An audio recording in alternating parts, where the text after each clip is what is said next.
we talked about it very briefly with the broken windows syndrome. That's what they're taught to do. People enforcement crimes, the trespassing, the disorderly conducts, the petty thefts. And again, those things didn't work. In community policing, the best practice, that's one of the tenets. They talk about community policing. Police officers should know who's in their community. They should not be put in there randomly every week. They should be there for a year and a half, 2 years. So they get to become familiar with the community. If they know this guy is homeless, they know where he's at, they know what's going on in their communities, they can better serve the community. And the community is not streets. It's not addresses. It's not a park. The community is people. We need to know who we're serving, and it's the people that live within those communities. Another story, 6:30 in the morning, I walk out a roll call. We get a call, young female at the house, destroyed the apartment. I get there, I got 4 or 5 deputies. She's sitting on a chair crying, uncontrollably crying. The deputies are dealing with her. They're talking about Baker acting this young girl because she destroyed that apartment. I walk through the apartment all the way to the back and see 3 school-age kids back there. It's 6:30. Why aren't you guys getting ready to go to school? The oldest one couldn't have been no more than 8, 9 years old. He started telling me what was going on. He says, my daddy left my mommy 4 days ago. We haven't had anything to eat in 2 days. My mommy got upset because she couldn't feed us. I looked at the kid and said, wait a minute. I walked back into the living room, reached into my wallet, gave a deputy some money, go up to McDonald's and bring me 3 Happy Meals, breakfast for the kids, and a big meal for the mom. But Sarge, no. This is what I'm telling you to do. You have a directive. He goes up and comes back. Take the food in the back, feed the kids. As the kids are eating, we're talking. They're telling me what dad did and how he did it the whole 9 yards. Come back out. Mom finally eats. She started calming down. She started telling me what the kids told me.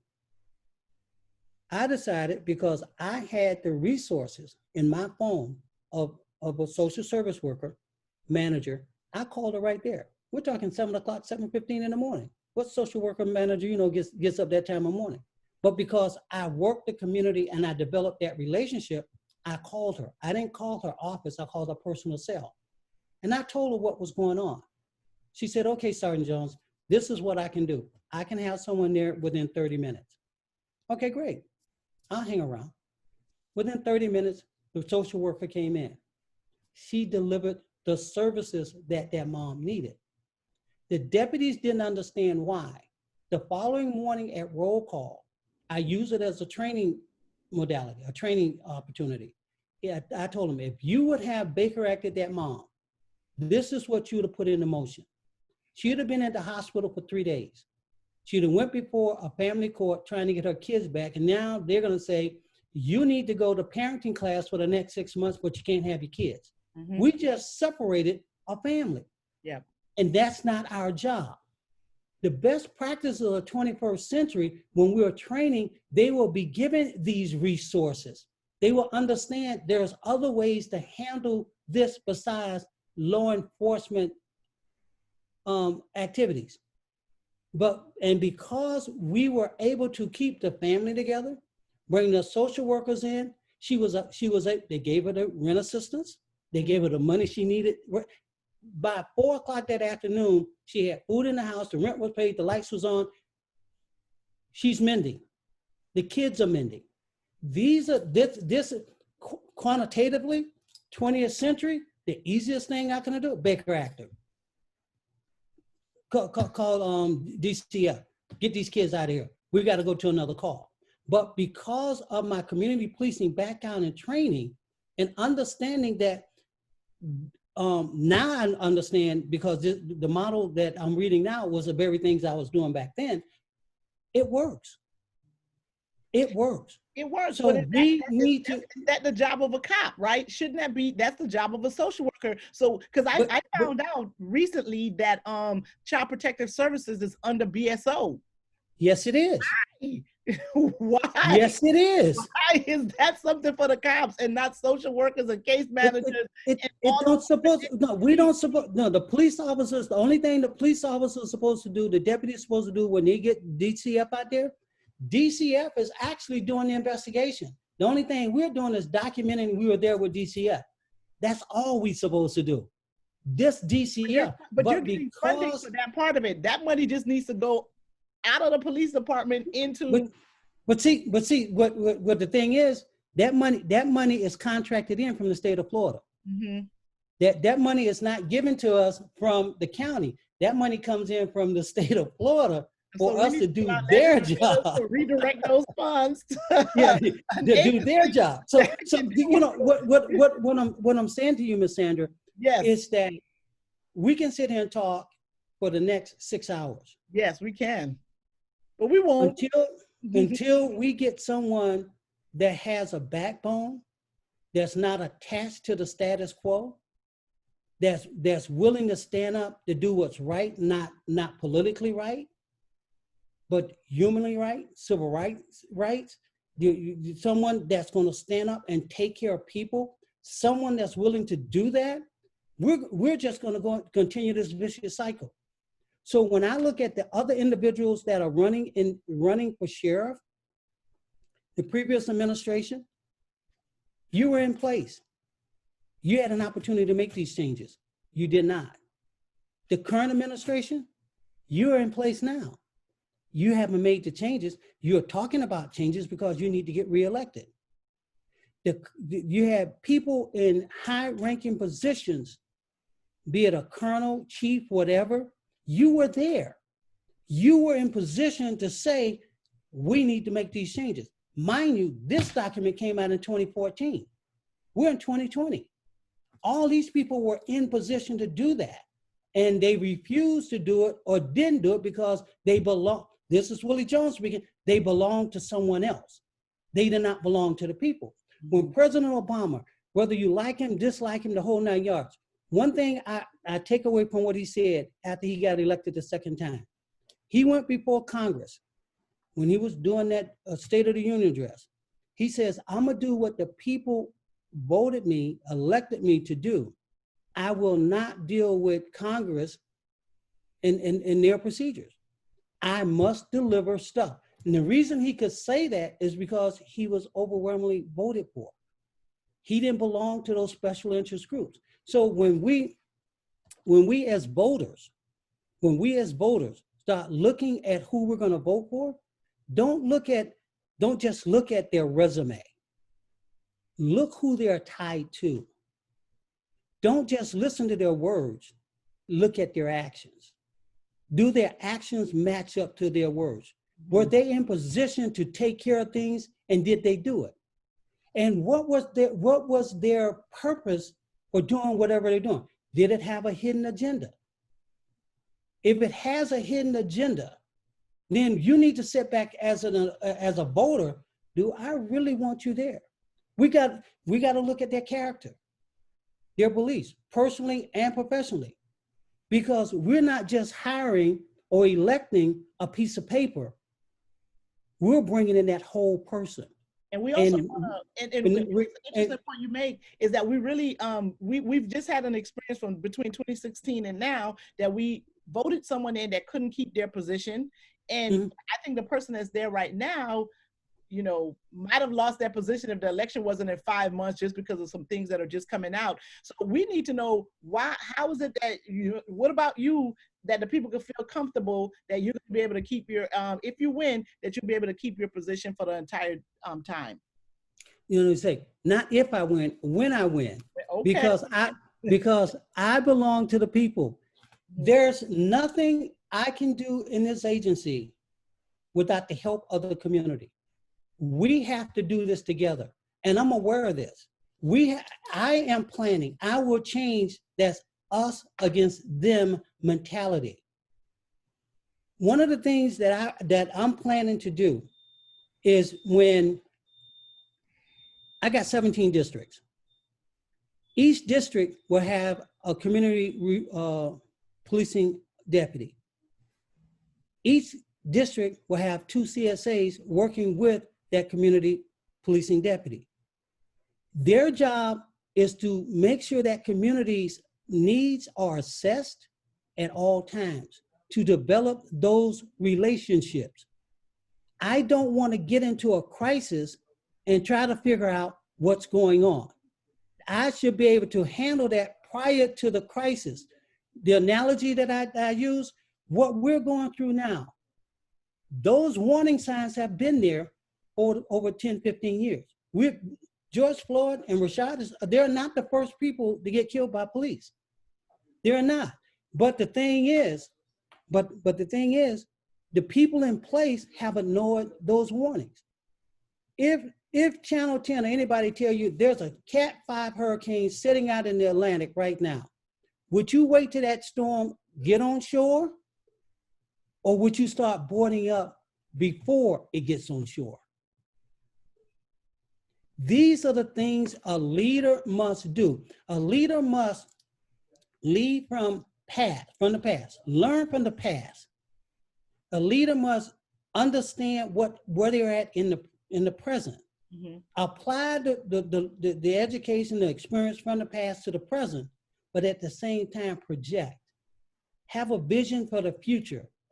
Because if we wait till that storm get here, the pandemic, Black Lives Matter, where we're in now, all this stuff was pre-warned.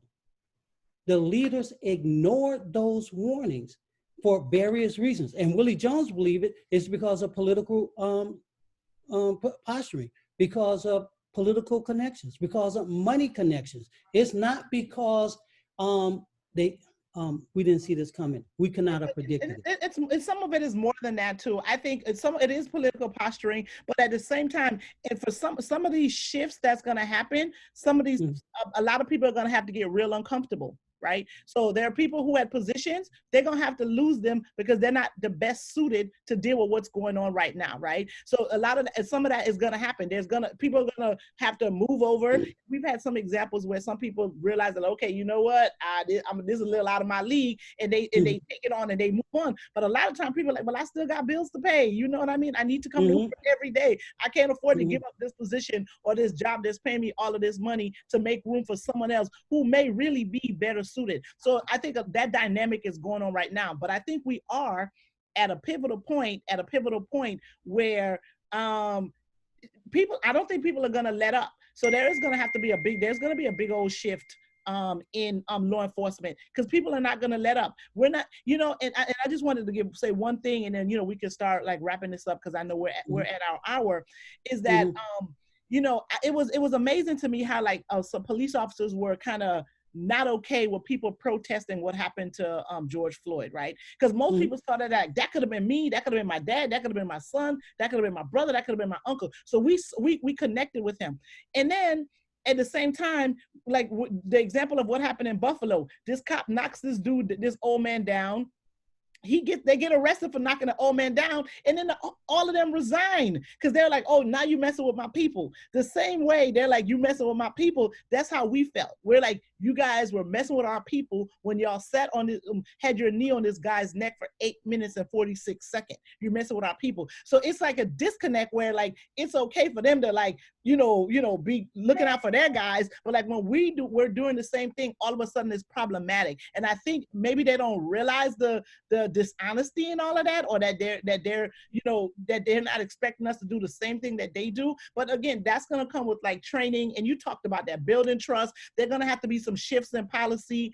They're going to be more community policing. So I think y'all need to figure out how y'all going to get my student with the 8 traffic tickets on the force, because they'll be an asset. So those are things that are going to have to happen, because the people who are hiring have to acknowledge that people in certain communities, that especially kids that grow up in over-policed communities, find themselves getting arrested for the stupidest things, you know what I mean? And it does have an impact on their future. And we need to figure out a way that a good person, a good option isn't lost because of something that really had like some insidiousness, or like some race.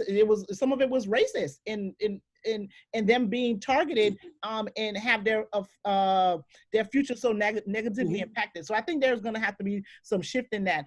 And crime reduction, I think there's ways to do that. A lot of times, crime reduction doesn't necessarily mean to keep arresting people to make other people be afraid of committing that crime. That can be like provide resources, make sure the kids got food and people have places to stay and all those kind of things. You know what I mean? Or I don't know why the person had that petty theft arrest when they were 17, but what if that was like some homeless kid that didn't have something to eat and they were stealing? I was a PD. I was a PD in a county in the northern and on the West Coast, and there was a lady that was she stole some Ritz crackers and cheese out of Publix, and in that area Publix prosecuted everything. They don't care what you did. And I'm like, you really gonna arrest this lady who stole some cheese and crackers out the store? She stole cheese and crackers because she's hungry. You know what I mean? And so those are the kind of things that we need to.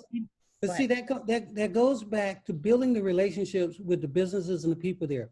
See, we had that same thing here in Broward County with Walmart.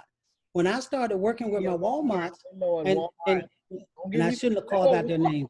I shouldn't have called their names out. But anyhow, in working with them, we came to an understanding that we will handle each one differently. So we stopped making those petty arrests for people taking little small items. They were willing to work with us, and we were working with them.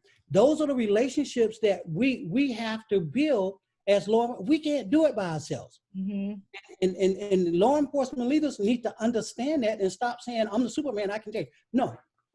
If we're calling ourselves the change agent, then we need to be the change agent, not the changer, just the agent of change.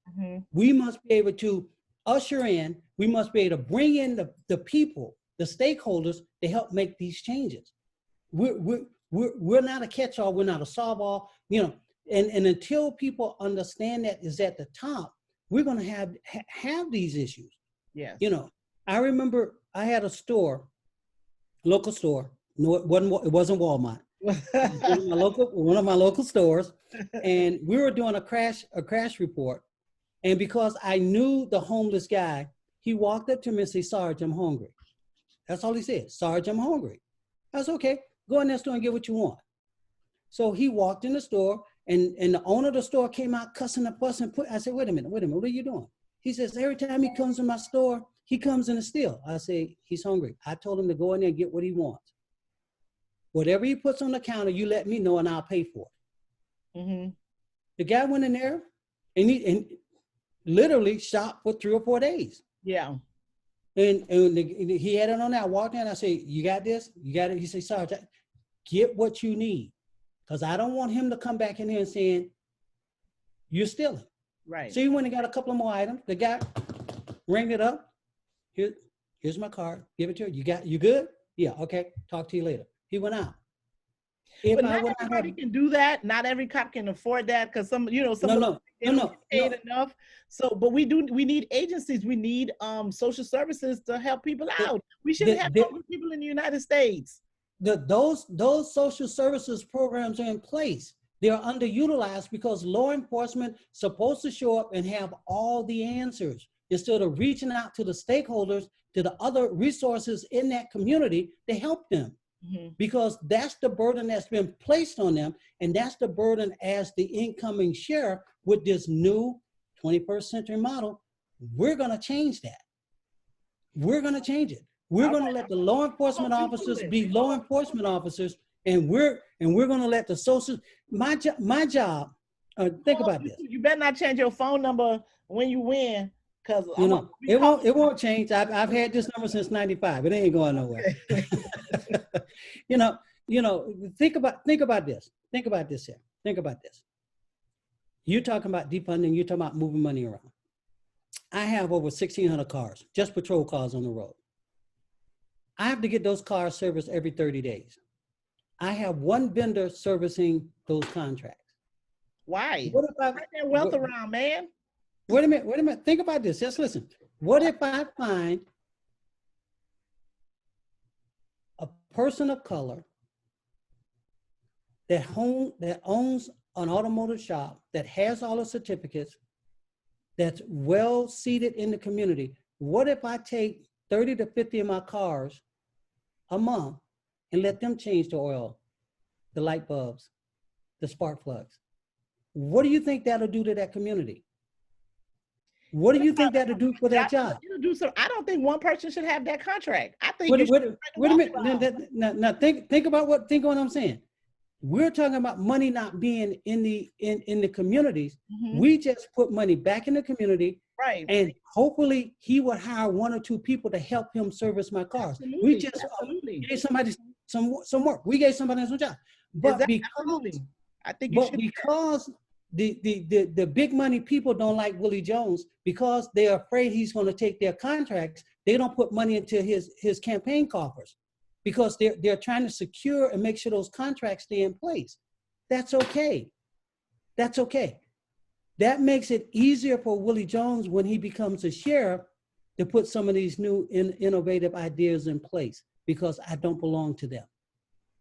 Yeah, I belong to the people. One person shouldn't have all those contracts, like, for real. Just give it, let everybody should get represented. It doesn't only have to be a person. It could be several pieces of people of color. It could be a woman. It could be a member of the transgender community. That contract should be divided and represent the people of Broward County. But think about this. Think about this. If you're not putting money into my campaign coffers, if you're not introducing me people to put money in my campaign coffers, why should I listen to you? You're not talking about me. No. I'm talking. This is the mindset. This is the mindset of most political people. Mm-hmm. The only reason they come to the diverse communities, the disadvantaged communities, is because they need the votes to get in. The only time people in America have the equal power is on election day, because we'll only get 1 vote.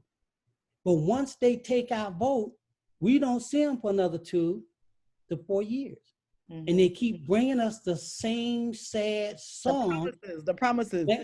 And we keep buying into them. Yes, and I have to tell you, there's a reggae artist. I think it's Super Cat or something like that. He has a line in one of his songs that a promise is a comfort for a fool, right? And we can't fall for this okie doke anymore. A promise is a comfort. You're right. You're absolutely. And what makes me different? I live in the community. I shop in the community. I go to church in the community. You know, the homeless dudes in the community. My phone number is the same. So there's no, I'm not gonna become the sheriff and move to Davie in a multi-million-dollar complex with gated security. I'm not gonna do that. I'm gonna stay where I'm at. I'm gonna still attend the churches. I'm gonna still go to the places I need to go and interact with the people of the community. It's only two things in this world that I wanna achieve. First is get to heaven. Mm-hmm. That's the first thing. Amen. The second one is becoming the best sheriff this county has ever seen. But let's not get it twisted. As my kids would say, number 2 has nothing to do with number 1. It sure doesn't. All righty, so now we've been talking for an hour. We had some people come in on us. I checked to see, I didn't see any questions. So tell us, if somebody wants to volunteer for your campaign, if somebody wants to donate money to your campaign, how can they find you so they can do that? Williejones2020.com. We're on all the social medias, Facebook, Instagram, and Twitter. They can find us there. Go to the page, you'll see the buttons for volunteering, you'll see the pages, the button for donating. We have more small donors than any of the other candidates, about 4 to 1. People, but we're working for the people. We're grassroots. I've had those conversations with the big money donors, and because I will not change my stance and let them frame conversations for me, they strayed away from me. That's okay. I work for the people. All righty. And so your election is August 18, 2020? August 18, 2020. Yeah, but let me say this. The ballots, if you signed up, and we're pushing that people sign up for the vote by mail. With this pandemic and the numbers are taking off again, We don't know what it's going to look like in 60 days. We may be on a shutdown. So if you want your vote counted, go ahead and request that ballot. And if nothing happens and you still want to go to the polls, you can take that ballot with you to the poll. They'll take it from you and you'll be allowed to vote. But those ballots will drop 20 days prior to August 18th, early voting day. So we need people to vote by mail. Go ahead and get it. Whether you use it, yeah or nay, go ahead and get it as a standby. So you can go to Broward, SOE.org, and as soon as you go on the website, it's going to pop up for you to sign up if you want to vote by mail. They've also mailed out the cards from, like, I think some people got them last week. I know I got mine last week. They sent out a card that you can request your vote by mail ballot with that card, and you can also update your signature with that card. Correct. We want to make sure that if you wait until election day that you're able to vote, and then you don't have an issue with the signature. So you can return the card.